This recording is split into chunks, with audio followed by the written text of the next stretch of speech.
Welcome to Jean-François Champollion.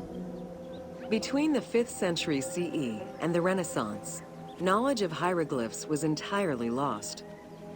Many enthusiasts tackled the challenge of deciphering the language with little success.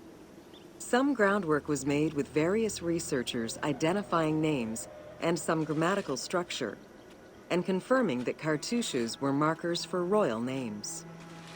They were still missing a critical piece of information that would eventually be revealed thanks to the discovery of the Rosetta Stone.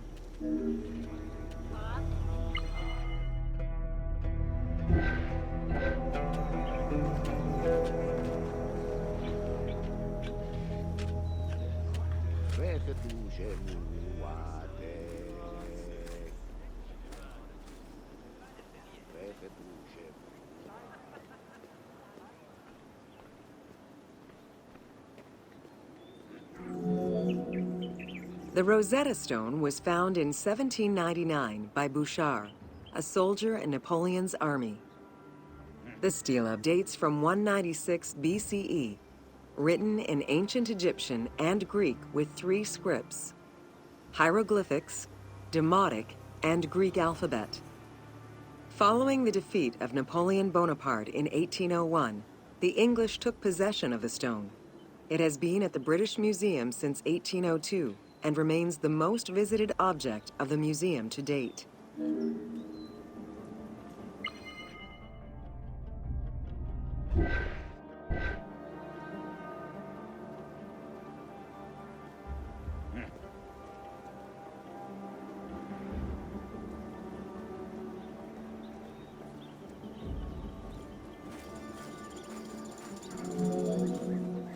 The first translation was of the Greek section only in 1803.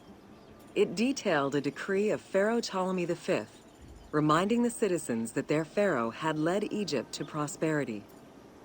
It was fully translated 20 years after by Jean-François Champollion, who was working with a facsimile.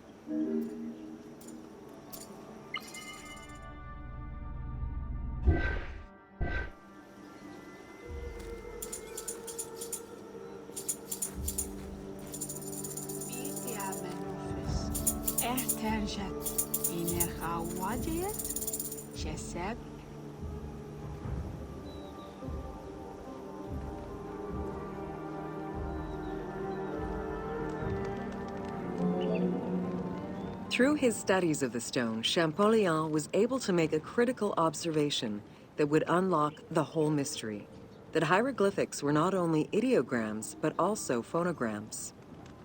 Hieroglyphs consist of phonetic glyphs, single characters, and logograms. Essentially, they are a combination of phonetics, alphabet, and full words, which in total form a language.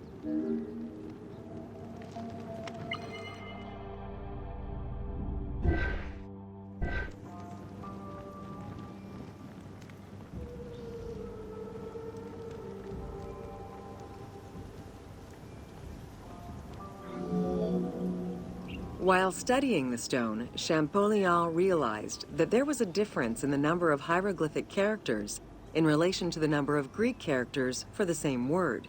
This led him to believe that hieroglyphs must have phonetic characteristics.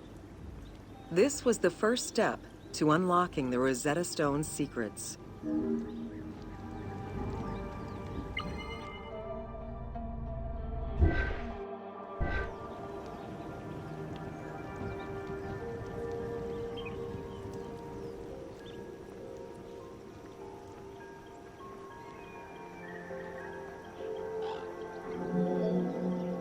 To prove this theory, Champollion began identifying Egyptian rulers' names and then compared their phonetic pronunciation to the Greek version.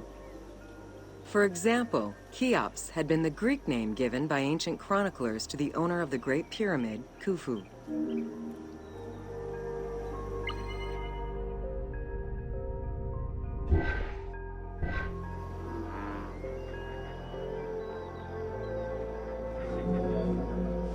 The next step for Champollion was to confirm that his approach was verifiable by using the Philae obelisk as an additional reference.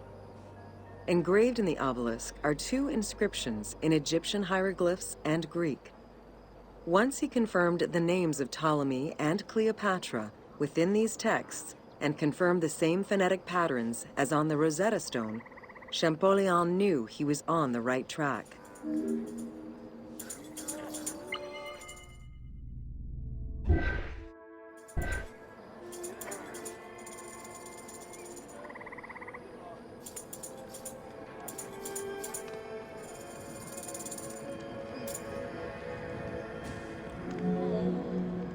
Champollion had already mastered several ancient languages when he took on deciphering the Rosetta Stone.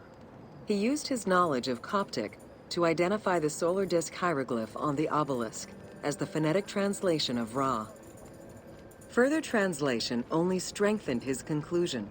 Egyptian hieroglyphs encompass the alphabet in both phonetics and determinative ways, which means that the symbol represents the word itself.